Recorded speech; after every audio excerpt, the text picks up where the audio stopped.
Powered by the Inside the Birds podcast. Now, live from inside the Matt Black Kia Studios. This is Football at 4. Football at 4 is powered by the Inside the Birds podcast, and it is brought to you by the AC Airport. Plan your summer vacation now.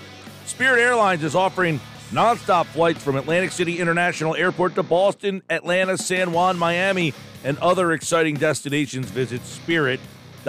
Geoff Mosher is one of the co-hosts of the Inside the Birds podcast, and he joins us now here on the Sports Bash Live on 97.3 ESPN. This is Football at 4. Geoff Mosher, what is happening, friend?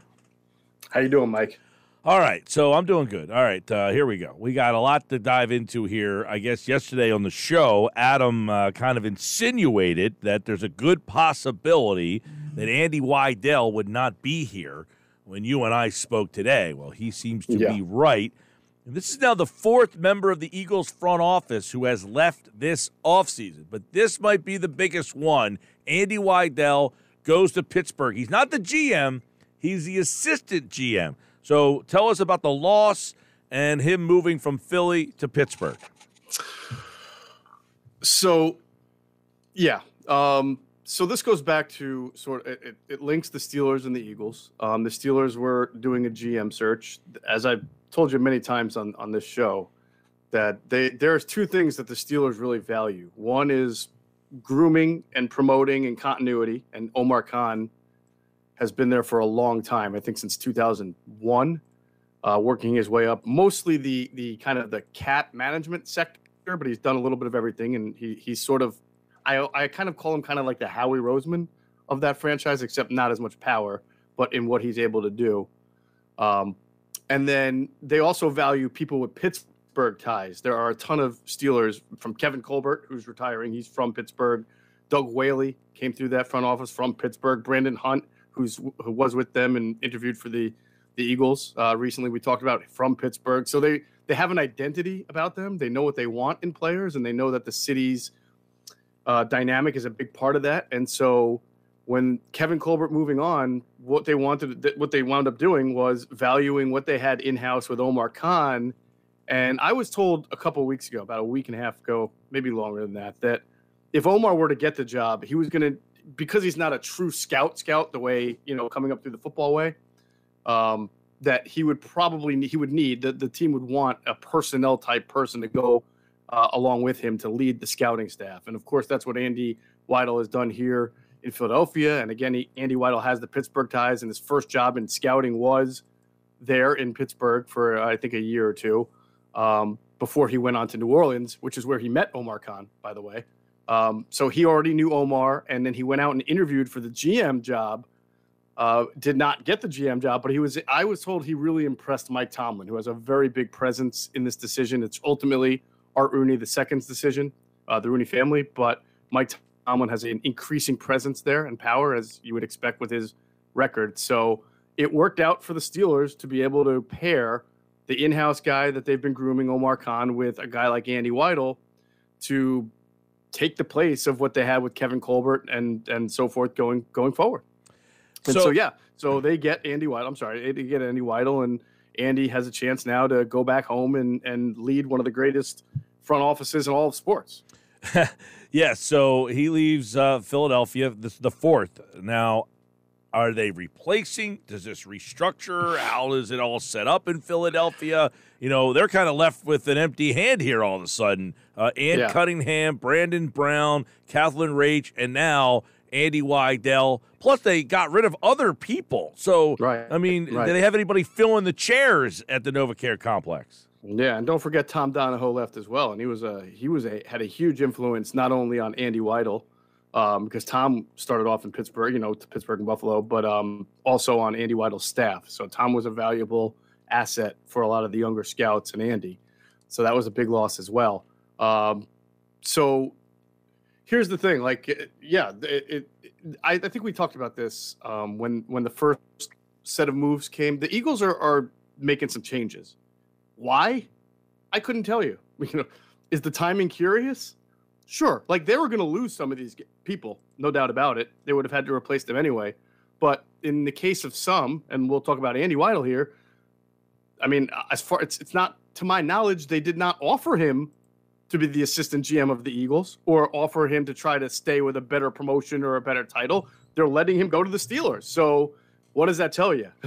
They're changing their dynamic. They want to get younger. I believe we talked about that. More diverse. We talked about that. And then as people who I've spoken to, who know or are familiar with what the Eagles are thinking and doing, more forward thinking. They want their philosophy on scouting and personnel to change a little bit. We'll see what that means. I don't know forward thinking. I need a little bit more context to that. But, the Eagles are always priding themselves on being on the cutting edge and newer things and, analytics and stuff like that. So we'll see we'll have to see when they announce the full list. We've already reported on some of the guys they've brought in, people they brought in and promoted, but there's going to be more, as you just said, because there's a lot of seats to fill. But they're clearly changing their operation, some of it forced, some of it intentionally. And I think the big question is why and what kind of impact will that have on the team? Not this year, but I would say 2 or 3 years down the road when the results of this new front office will be judged. Yeah. So, obviously Wydell got here in 2016. So he was a part of the front office that put, some of that Super Bowl team together and then everything afterwards. So, losing 4 guys, he is the most impactful guy, and obviously Catherine's a female, but the most impactful of the group, correct? Well, I mean, he was once Joe Douglas left and he stepped into Joe Douglas's role, he was the person who presided over the entire scouting staff. Right. But many of the moves that we've seen made over the last month in the front office, as far as guys not brought back or fired or whatever, we've been told that's Howie Roseman's decision. So somewhere along the line, what Andy used to do and what was going on over the last month and a half seemingly changed there. If you see it, like Howie was starting to exert who's going to get hired, who's going to do what, who's going to be here and there. Mm-hmm. So I just find that interesting. So are you suggesting that Roseman has inherited more power? Well, I mean, he's always had absolute power, right? I mean, nothing could happen without him signing on. Yes, I agree. But these moves that have been made, as far as some of the guys that they're bringing in, even before Andy left, it's my understanding those are Howie Roseman's decisions. They're not being brought to him by somebody and he's saying, yeah, that's a good idea. I sign off on it. John Gannon spoke yesterday. Oh, by the way, before we move on from that, is there anything you would like to add regarding this front office, this Andy Wydell stuff, before we kind of check in on some of the stuff that Gannon I thought was interesting yesterday? Yeah, no, I guess what I would I've always kind of talked about the Eagles' identity and continuity and their lack of continuity. And it's sort of in my estimation, it's when you look at some of the most stable franchises, the Ravens, the Steelers, the Packers, franchises that they don't win the Super Bowl every year, obviously, but they're not as up and down, right? The Eagles tend to be up and then down, then back up as they are right now. They're trending back up and then down, and they'll have these bottom out seasons. And, I've always said continuity with them, especially in the front office and the forging of an identity, has always been something that, in my opinion, has eluded them. They do certain things well as far as investing in the trenches, strong offensive line, strong defensive line. That's their identity. But as far as like what it is to be an Eagle and what they want from a talent addition standpoint and who they are as a team, I feel like that identity seems to waver pretty frequently. Every 3 to 5 years, it feels like you're onto something new. And I think that would be why I would say that, yes, when you see them play a primetime game and they always say, oh, Eagles are, like 5th in the NFL in wins since 1990, like one of the models of consistency. And I say, well, yes, that is true. A lot of that is weighted by Andy Reid. But if you go back to 2011 till this past season, that's 10 years. There's the Super Bowl year, 2017, and 2018, they won a playoff game. But I don't think they've won a playoff game in any of those other 8 years of that 10-year span. They've made the playoffs in some of them, but they've also had a couple of 4-win seasons as well. That's my point about the peaks and valleys, that I think what separates them from joining the Ravens or the Steelers or the Packers or what the Chiefs have become since Andy got there. It's just always so consistent. So again, a lot of these names that we talk about, nobody knows. So it's like, I don't care. This person left, that person left, but it has an impact on a team. Before we get to Gannon, we spoke in the last hour and was brought up that the Eagles do they have a Super Bowl roster and not a Super Bowl quarterback? I don't know. I don't know if they have a Super Bowl roster. Are they the 2022 NFC version of last year's Denver Broncos, where everyone's like, they have a really good roster, it's just the quarterback's the problem there? Well, by the way, that is a kind of a big if. I mean, if you put like Aaron Rodgers on like 7 or 8 teams that are just okay, I bet you that they're going to be pretty darn good, right? So it's you can make that argument, but I also think that they're devoid of some superstars in other areas too. I mean, they have good pass rushers, but if Hassan Reddick is now their best pass rusher, he's not Aaron Donald. He's about 11 or 12 sacks. I mean, not J.J. Watt. Darius Slay's a good corner. I wouldn't call him the top 3 or 4 corner. I mean, their linebackers are better, but they're not great linebackers. Well, we have yet to see what Nakobe Dean's going to be. Clearly struggling at safety. Strong offensive line, really strong defensive line, good wide receivers with A.J. Brown. So they're a good team. And sure, if you put Tom Brady on them, maybe they're a Super Bowl contender. But that's sort of an unfair every good 10 to 11 win team would love to have the best or second best or third best quarterback and then be considered a Super Bowl contender. Yeah. All right. So yesterday, John Gannon had some interesting things to say. I thought one of the questions you asked him was about going 7 or 8 deep with the pass rush. A lot of guys, how do you plan on navigating those guys? And he said, the more rushers, the better. But I guess the question is, and I talked about this with Adam, I want to see what you think is like how. They're talking about multiple fronts and 30s and 50s and changing it around, and you're going to get all these different looks. Are you going to see Hargrave and Fletcher Cox together, and they'll be a pair, and then those two come off, and Davis is by himself, and we go with 3?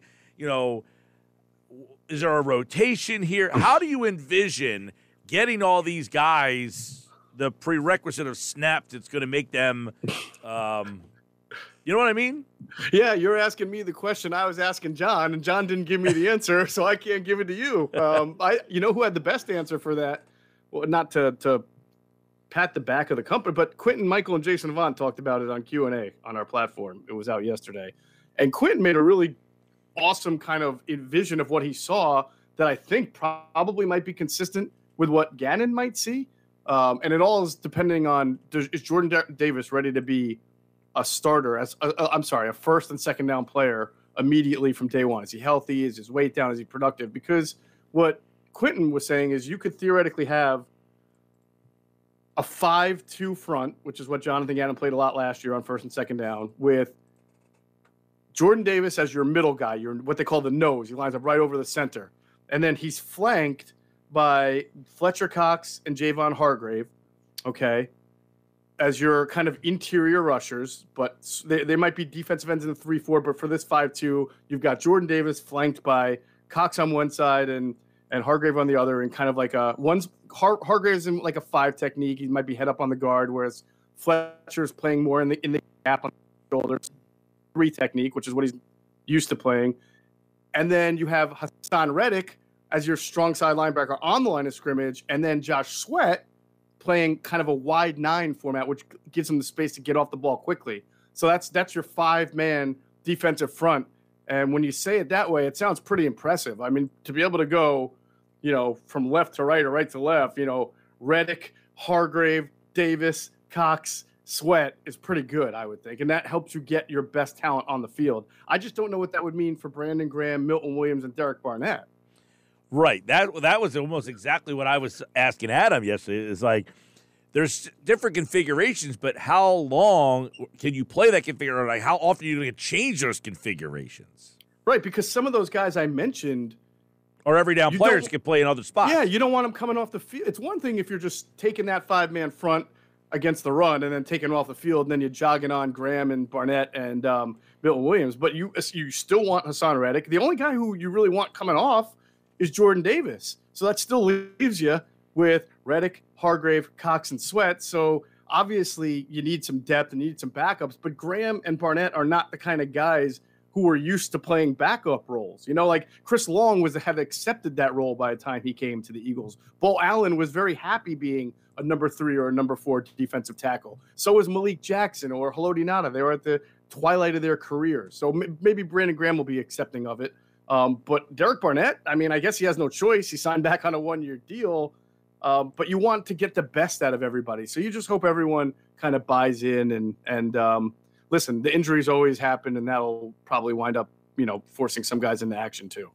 The other question that I thought was maybe the most intriguing answer was, I guess he was kind of been given an out to say, like, hey, is it fair to say that fans will see more of what you want to do defensively rather than what you did, last year? And he was like, no, I wouldn't say that. So in other words, like, he's basically saying, yeah, I did what I wanted to do last year. It just didn't work. Like, where everyone's trying to give him the benefit of the doubt to say, well, he didn't really have the personnel. So was he just covering for the guys he had last year? I think a little bit of both. I was a little curious about some of the ways he chose his wording yesterday. I think he does try to cover for his team, but I also think, if I'm reading tea leaves and just getting to know this guy, I think he really is more upset that things didn't go well in the first 8 games, especially last year, because concepts he felt that they should have been able to execute, they did not execute. Whereas I looked at it, and a lot of people looked at it as, you're trying to execute concepts that this team has not executed in the past. So you're asking them, I always say the job of a coach is to put a player in position to succeed. And I believed that he did not have the personnel he wanted, and yet he still tried to put players in a position that he thought was going to be successful, but clearly was not. And he went 8 weeks of doing it before he made some major changes. And looking back on it, I wish he would have just said, now we can do what we want to do more. I tried. But he sort of, I think if you gave him the chance to do it all over again last year, he would have done the same thing. And that's a little concerning to me. Right. So he's kind of been saying, hey, you got all this different personnel. Is that going to change the way you call defenses? Not really. And I thought that was one. And then, he was kind of asked about Jordan Davis, and he kind of insinuated that they think that he can, cut his ears back and just go after the passer. That's not something that a lot of people have seen from him so far. Well, I did hear him say he's more than a 0, even though in that scenario we just talked about, he's head up over the center and he's playing that 0 technique and he's occupying 2 gaps.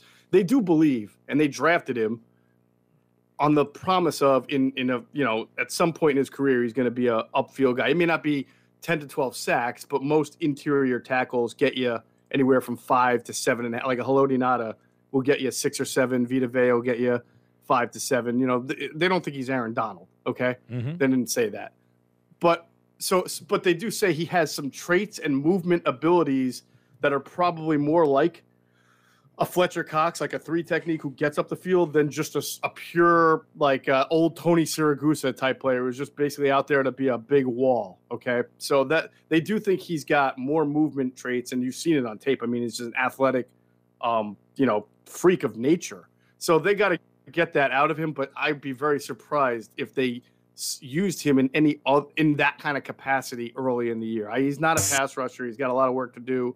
And they just got to get him on the field healthy, at the right weight and being able to stop the run. That was their number one problem for the first 8 games last year with the style of defense that Gannon wants to play, was getting gashed. And so his job is to make sure they don't get gashed. All right, Geoff Mosher, and, of course, Football at 4. You can check out the Inside the Birds podcast, as we've got plenty going on right now with the OTA set to begin. The Eagles obviously reshaping their room on the defensive side of the ball. John Gannon yesterday. They lose Andy Weidel. We'll have plenty more during Football at 4 this week right here on the Sports Bash Live on 97.3 ESPN. And check out InsideTheBirds.com. And the latest Inside the Birds podcast drops Thursday morning, 6 a.m. And Q&A, the new edition, is out right now on the YouTube platform with Quentin Michael and Jason Avant. Go check out those guys over at the Inside the Birds YouTube channel. All right, Moshe, we'll catch you, bud. Have a good weekend. Memorial Day. You off too, man. Monday. I'll catch up with talk you. to Am I not here on Monday then? Or No just Monday. Next Wednesday. We are off Monday. All right. Well, have a great weekend. I'll see you Wednesday. All right, brother. Take care. There's Geoff Mosher here from InsideTheBirds.com.